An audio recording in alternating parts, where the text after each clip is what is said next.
Assalamualaikum dan salam sejahtera. Saya Izzah Marzuni melaporkan dari TVPSS Tabura. Rombongan sekolah kami telah mengadakan lawatan ke Sekolah Menengah Sains Muzaffar Shah bagi menyertai siri jelajah Kelab STEM dan Filateli Zon Selatan 2025 yang dianjurkan oleh Pos Malaysia Berhad. Program ini bertujuan memupuk minat terhadap pengumpulan STEM dalam kalangan murid serta memperkenalkan sejarah dan budaya melalui filateli. Untuk berita selanjutnya, mari kita bersama sahabat saya yang berada di sana. Hai, Assalamualaikum. Saya Nur Wai, wartawan lokasi TVPSS SK Taman Bukit Rambai, Melaka. Hari ini, saya berada di Mozaik sempena siri jelajah Kelab STEM Filateli Zon Selatan 2025.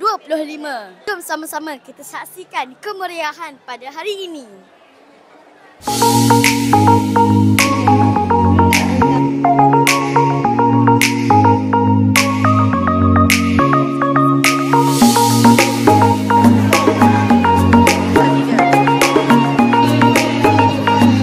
Sekarang saya bersama Puan Jamilah binti Ishak, Guru Besar SK Taman Bukit Rambai. Assalamualaikum Cikgu. Waalaikumsalam. Apa kaitan program ini dengan kemenjadian murid?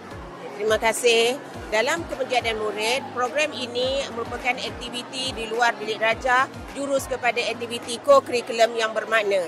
Melalui program ini, bukan sahaja pihak sekolah bekerjasama dengan pemegang taruh dan rakan strategik khususnya Pos Malaysia dalam memberi kesedaran kepada anak-anak murid akan kepentingan dan juga sejarah STEM itu.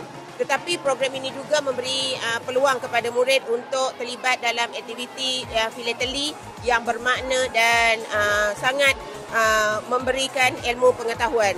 Selain itu, program seperti ini juga dengan melalui pengumpulan STEM memupuk minat murid untuk terlibat dengan aktiviti kajian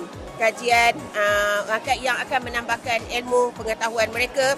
Selain itu juga akan menjadikan murid itu lebih memahami sejarah dan juga peranan STEM itu sejak dahulu lagi dalam kehidupan seharian kita.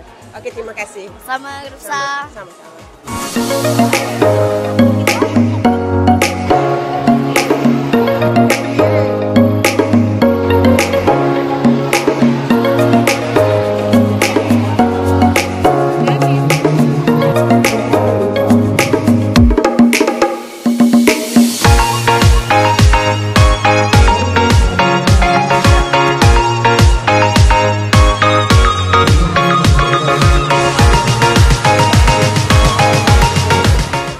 Sekian laporan saya untuk TVPSS Tabura.